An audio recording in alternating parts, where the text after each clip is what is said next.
Hello दोस्तों, आज मैं फिर से एक नया वैकेंसी पर वीडियो लेकर आ चुका हूं, जो कि आईटीबीपी की तरफ से फिर से एक न्यू वैकेंसी निकल कर आ चुका है। तो इस वीडियो में हम आपको पूरा डिटेल के साथ बताने वाला हूं, जो कि बहुत जल्द जल्द यहाँ पे आईटीबीपी की तरफ से वैकेंसी निकल कर आते जा रहा है, यानी कि आते जा रहा है। तो अगर आप आईटीबीपी में तैयारी अभी तक फॉर्म कोई भी पद नहीं भर पाए हैं, तो फिर से आईटीबीपी कांस्टेबल का यहाँ पे वैकेंसी निकल कर आ चुका है। तो इस वीडियो में हम पूरा डिटेल के साथ आपको बताने वाला है, तो वीडियो को बिना स्किप किए पूरा एंड तक देखिए। तो चलिए हम वीडियो को शुरू करते हैं और आपको पूरा डिटेल के साथ पूरा नोटिफिकेशन हम आपको बताने वाले हैं। तो अभी तक मेरे चैनल को सब्सक्राइब नहीं किया तो चैनल को सब्सक्राइब कर लीजिए और बेल आइकन को प्रेस कर लीजिए, क्योंकि मैं इसी प्रकार से नया वीडियो लेकर आते रहता हूं, तो उसका नोटिफिकेशन सबसे पहले आप तक पहुंचे। तो चलिए हम वीडियो को शुरू करते हैं।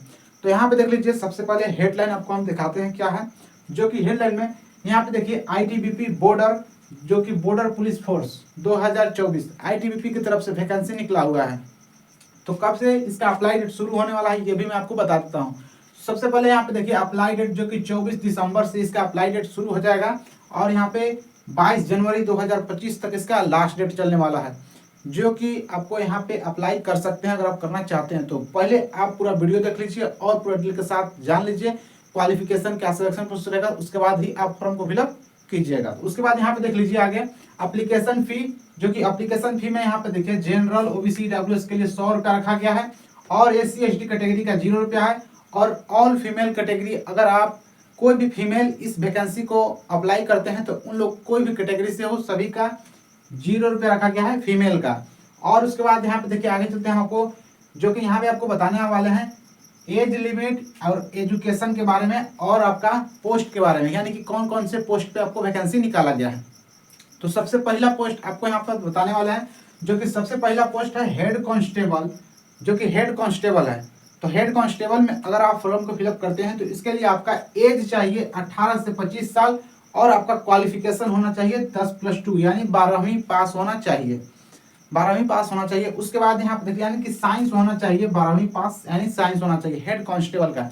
उसके बाद यहाँ पे देखिए मोटर मैकेनिक, मोटर मैकेनिक वाले पद पे अगर आप भरते हैं तो एज 18 से 25 ही चाहिए और आपको इसमें क्या चाहिए 10+2 आपका क्वालिफिकेशन होना चाहिए और आपका जो कि मोटर मैकेनिक का एक्सपीरियंस होना चाहिए और आपका मोटर मैकेनिक का जो कि सर्टिफिकेट होना चाहिए। तब आप इस फॉर्म में फिलअप कर सकते हैं कि यानी कि जो कि मोटर मैकेनिक हेड कांस्टेबल में इसमें 12वीं पास आपको चाहिए। उसके बाद यहाँ पे देखिए आगे चलते हैं, जो कि अगला पोस्ट के बारे में हमको बताने वाले हैं। तो अगला पद यहाँ पे देखिए कांस्टेबल, यानी कि केवल कांस्टेबल।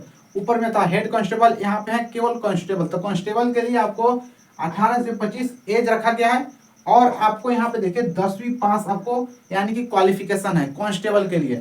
और इसमें यहाँ पे देखिए मोटर मैकेनिक, इसमें भी एक मोटर मैकेनिक रखा गया है। तो इसके लिए भी एज की बात करें तो एज 18 से 25 साल ही है और इसमें भी आपको जो कि एक्सपीरियंस होना चाहिए, यानी कि साल भर का एक्सपीरियंस होना चाहिए मोटर मैकेनिक का और आपका सर्टिफाइड होना चाहिए, यानी कि सर्टिफिकेट होना चाहिए। अगर आप जो कि कांस्टेबल में भरते हैं तो आपको 10वीं पास और मोटर मैकेनिक, और अगर कांस्टेबल में केवल भरते हैं तो केवल 10वीं पास। और यहाँ पे देखिए ऊपर में है जो कि केवल 12वीं पास हेड कांस्टेबल के लिए, और अगर मोटर मैकेनिक में भरते हैं ऊपर तो 12वीं पास और आपको मोटर मैकेनिक का सर्टिफिकेट चाहिए। उसके बाद यहाँ पे देखिए नीचे बताते हैं सैलरी के बारे में। तो अगर आप हेड कांस्टेबल मोटर मैकेनिक वाले पद पे भरते हैं इन दोनों में, तो आपका सैलरी यहाँ पे देख लीजिए 25,000 से यानी 25,500 से 81,100 तक आपका सैलरी रहेगा। और अगर आप कांस्टेबल मोटर मैकेनिक वाले पद पे भरते हैं इन दोनों पद पे, तो आपका सैलरी यहाँ पे देख लीजिए 21,700 से 69,100 तक आपका सैलरी रहेगा। ये आपका जो कि दोनों का मैंने सैलरी बता दी। और टोटल पोस्ट की बात करें तो टोटल पोस्ट 51 पोस्ट पे वैकेंसी निकाला गया है, जो कि 51 पोस्ट कौन कौन से पद के लिए कितना वैकेंसी है मैं आपको ये भी बताने वाला हूँ। तो आगे चलिए यहाँ पे देख लीजिए। तो अगर आप हेड कांस्टेबल मोटर मैकेनिक में अगर आप भरते हैं तो इन दोनों को मिलाकर आपका 7 पोस्ट रखा गया है, यानी केवल 7 है हेड कांस्टेबल मोटर मैकेनिक दोनों के लिए। और उसके बाद यहाँ पे देखिए कांस्टेबल, अगर आप कांस्टेबल मोटर मैकेनिक, जो कि कांस्टेबल मोटर मैकेनिक वाले दोनों मिलाकर आपको यहाँ पे देखिए 44 पोस्ट रखा गया है, यानी 10वीं पास वालों के लिए। तो यहाँ पे 44 पोस्ट रखा गया। और सिलेक्शन प्रोसेस आपका हम बात करें तो सिलेक्शन प्रोसेस इसका सबसे पहले आपका यहाँ पे देखिए फिजिकल होगा, जो कि पीटी और पीएचटी दोनों होगा। और जो कि रनिंग इसमें भी होता है, जो कि रनिंग आपका 1600 मीटर का रनिंग होगा।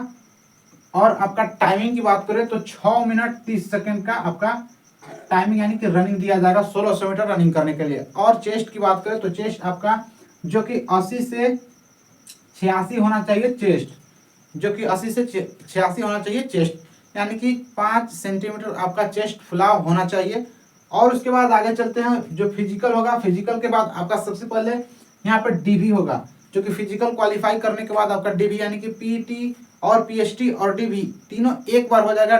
डीवी में आपका डॉक्यूमेंट वेरिफिकेशन होगा, यानी सारे आपका डॉक्यूमेंट आपका चेक किए जाएंगे, सर्टिफिकेट चेक किए जाएंगे, मार्कशीट चेक किए जाएंगे, डेट ऑफ बर्थ चेक किए जाएंगे। उसके बाद आपको यहाँ पे देखिए स्किल टेस्ट किया जाएगा, यानी कि डीवी वेरिफिकेशन के बाद आपका स्किल टेस्ट के लिए आपको बुलाया जाएगा। स्किल टेस्ट में आपका स्किल टेस्ट जब क्वालिफाई होगा उसके बाद आपको मेडिकल के लिए आपको यहाँ पे देखिए बुलाया जाएगा। यानी आपका जो कि सिलेक्शन प्रोसेस यहाँ पे आपका जो कि 4 भागों में बांटा गया है, 4 भागों में बांटा गया है, यही आपका सिलेक्शन प्रोसेस है। तो यानी कि 4 भागों में आपका सिलेक्शन प्रोसेस होगा। इससे अगर चारों भागों को आप क्वालिफाई कर लेते हैं सिलेक्शन, तो आप इस आईटीबीपी में आप सिलेक्शन कर पाएंगे। तो अगर आप इस वैकेंसी का इंतजार कर रहे थे, बहुत लोग आईटीबीपी का इंतजार कर रहे थे, तो उन लोग के लिए बेहद ही अच्छा है।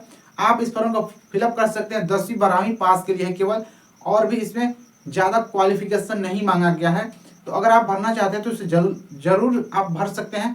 तो अगर आपको कोई भी और भी इंफॉर्मेशन चाहिए इससे रिलेटेड, तो आप मुझे कमेंट में बताइए, मैं आपका हर जो भी डाउट होगा मैं उसका आंसर आपको कमेंट में दूंगा।